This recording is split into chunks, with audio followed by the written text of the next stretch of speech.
Hello दोस्तों। I hope आप सभी अच्छे होंगे, आपकी फैमिली अच्छी होगी और आप अच्छे से पढ़ाई कर रहे होंगे। तो जैसा कि हमारा टॉपिक चल रहा था, हम भारतीय संविधान का संक्षिप्त इतिहास पढ़ रहे थे। उसमें हमने बहुत सारे टॉपिक पढ़े थे। आज का जो टॉपिक है ना हमारा, वो है प्रारूप समिति। जो ड्राफ्ट कमेटी है ना, उसके बारे में हम इम्पोर्टेंट क्वेश्चन करने वाले हैं।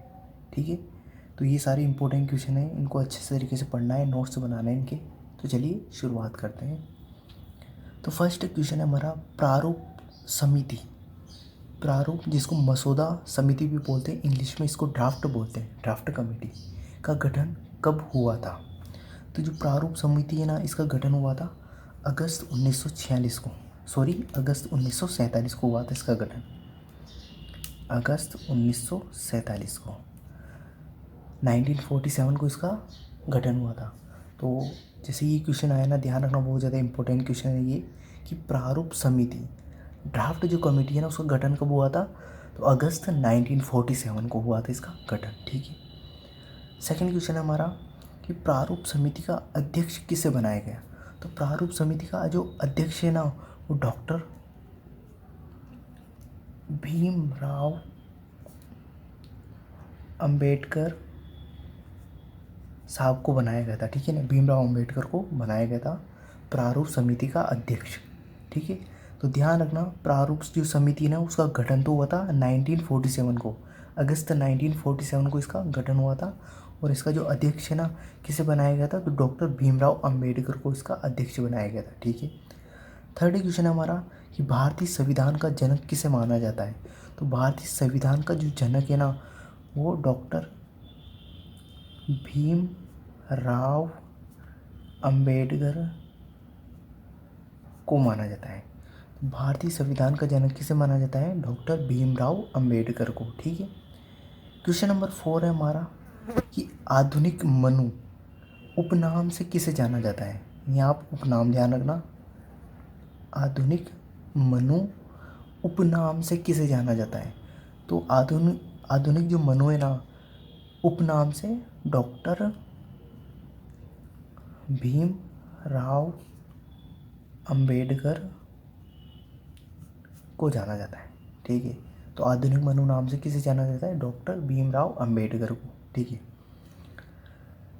नेक्स्ट क्वेश्चन है हमारा, क्वेश्चन नंबर 5 है हमारा, समरसता दिवस कब मनाया जाता है? तो समरसता दिवस है ये 14 अप्रैल को मनाया जाता है। 14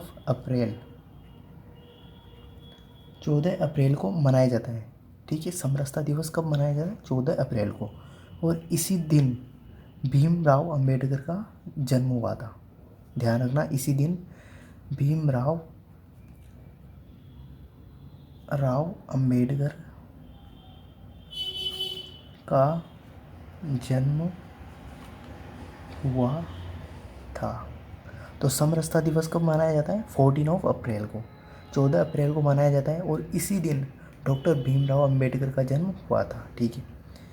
क्वेश्चन नंबर 6 है हमारा, कि डॉक्टर भीमराव अंबेडकर कितनी बार, अच्छे से सुनना क्वेश्चन को, कि डॉक्टर भीमराव अंबेडकर कितनी बार व कहाँ से चुनाव लड़ा था? तो डॉक्टर भीमराव अंबेडकर ने कितनी बार व कहाँ से चुनाव लड़ा था? तो डॉक्टर भीमराव अंबेडकर ने दो बार चुनाव लड़ा था। एक तो था पूर्वी बंगाल से, और दूसरा लड़ा था इन्होंने बम्बई से। ठीक है ना, पहला कहाँ से लड़ा था इन्होंने? पूर्वी बंगाल से, और ये दूसरा लड़ा था बम्बई में। ठीक है, बम्बई से इन्होंने दूसरा चुनाव लड़ा था। क्या हुआ था कि जब चुनाव 1946 में हुए थे, ठीक है, चुनाव, तो अब क्या हुआ था कि पहले इन्होंने यहाँ से लड़ा, अब भारत पाकिस्तान सबका विभाजन हो गया, बांग्लादेश का भी विभाजन हो गया। तो क्या हुआ कि जब ये जो पूर्वी बंगाल है ना, ये क्या हुआ, ये बांग्लादेश में चला गया। अब बांग्लादेश में चला गया तो वो तो पूरा देश ही अलग बन गया। तो अब इनको दोबारा अपने देश में मंत्री बनना था। ठीक है, तो उन्होंने बम्बई से चुनाव लड़ा था। ठीक है, ध्यान रखना इस तरीके से। ठीक है ना, तो पहली बार इन्होंने पूर्वी बंगाल से चुनाव लड़ा था, फिर बाद में इन्होंने बम्बई से चुनाव लड़ा, क्योंकि पूर्वी बंगाल कहाँ पे चला गया था? बांग्लादेश बन गया था इसका। ठीक है ना। तो कितनी बार लड़ा था? तो 2 बार लड़ा था इन्होंने चुनाव, एक तो पूर्वी बंगाल से, एक बम्बई से। ठीक है, तो नेक्स्ट क्वेश्चन है हमारा कि भारत के प्रथम कानून या जिसी को बोलते हैं विधि मंत्री किसे बनाया गया था? तो भारत के प्रथम कानून मंत्री या विधि मंत्री डॉक्टर भीम राव अंबेडकर को बनाया गया था। ठीक है ना, तो ध्यान रखना, भारत के प्रथम कानून या विधि मंत्री किसे बनाया गया था? जो डॉक्टर भीमराव अंबेडकर को। ठीक है, क्वेश्चन नंबर 8 है हमारा।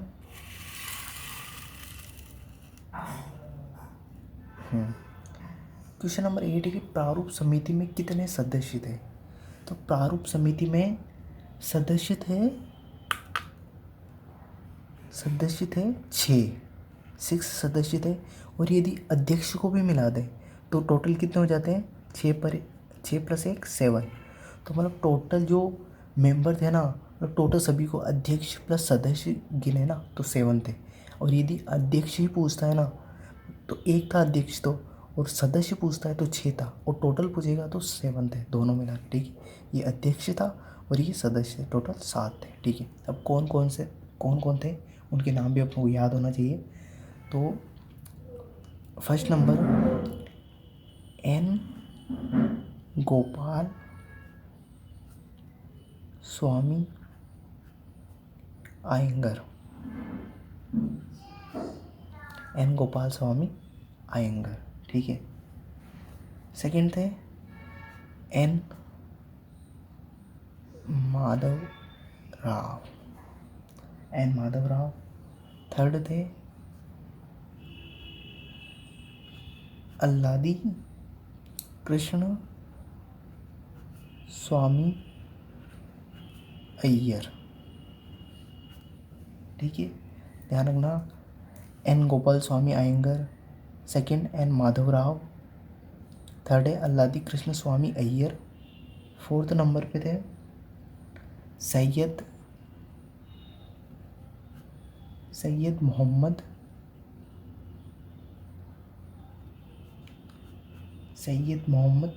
सदाउल्लाह। ध्यान रखना, सैयद, अच्छे से सुनना, सैयद मोहम्मद सदाउल्लाह। फिफ्थ था के एम मुंशी, सिक्स थे डॉक्टर डीपी खेतान, अब क्या होता है कि इनकी मृत्यु हो गई थी, तो मृत्यु पश्चात टीटी कृष्णाचारी को सदस्य बनाया गया था। ठीक है, तो ध्यान रखना, एन गोपाल स्वामी अयंगर, एन माधव राव, अल्लादी कृष्ण स्वामी Ayyar, Syed Mohammad Saadullah, K M Munshi, doctor DP Khaitan, और मृत्यु पश्चात किसको बनाया गया था? टीटी कृष्णाचारी को। ठीक है, ये सभी इम्पोर्टेंट है। ये 6 सदस्य थे और प्लस एक अध्यक्ष था, अध्यक्ष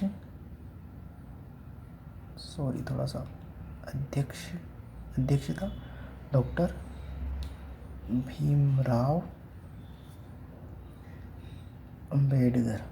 ठीक है, तो 6 तो ये और 7 ये, तो हो गए मतलब 6 + 1 7, इस तरीके से टोटल 7 थे। ये 6 तो सदस्य थे, 1 अध्यक्ष था, तो टोटल 7 हो गए थे। तो इनका नाम अच्छे से ध्यान रखना, एक बार और रिवाइज करा देता हूँ मैं। एन गोपाल स्वामी अयंगर, एन माधव राव, अल्लादी कृष्ण स्वामी अय्यर, सैयद मोहम्मद सदाउल्लाह, के एम मुंशी, और डॉक्टर डीपी खेतान, और मृत्यु पश्चात टीटी कृष्णाचारी। ठीक है, तो आगे बढ़ते हैं हम। क्वेश्चन नंबर 9 है हमारा।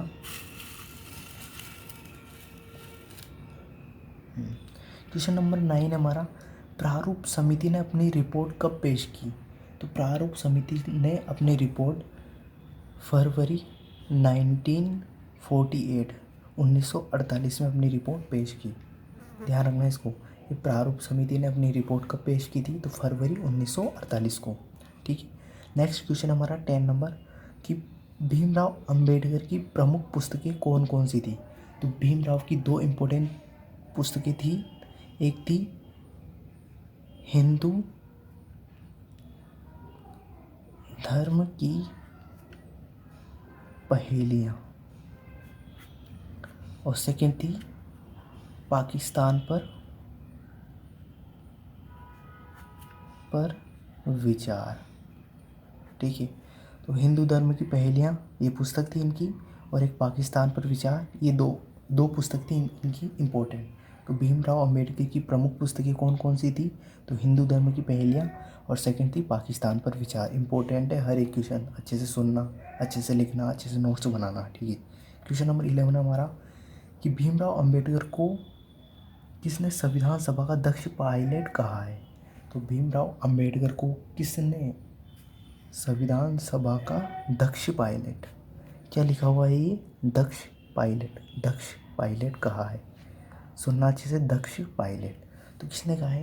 तो ये डॉक्टर राजेंद्र प्रसाद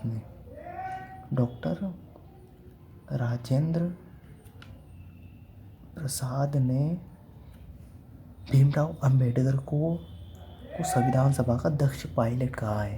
तो किसने कहा है। तो डॉक्टर राजेंद्र प्रसाद ने डॉक्टर भीमराव अंबेडकर को संविधान सभा का दक्ष पायलट कहा है। ठीक है, क्वेश्चन नंबर 12 है हमारा कि संविधान सभा के अध्यक्ष के रूप में मेरा सबसे बढ़िया कार्य, संविधान सभा के अध्यक्ष के रूप में मेरा सबसे बढ़िया कार्य डॉक्टर भीमराव अंबेडकर को प्रारूप समिति का अध्यक्ष बनाना है।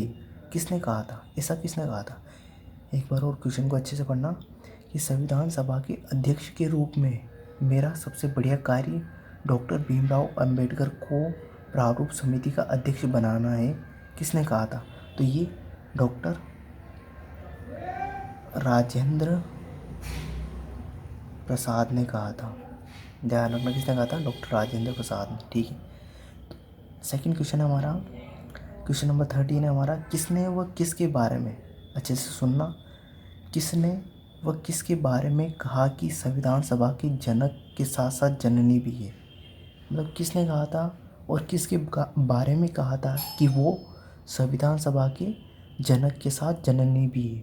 तो ये के.वी. राव ने भीमराव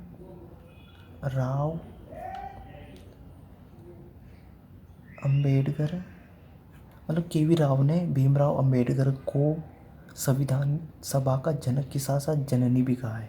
तो किसने कहा है।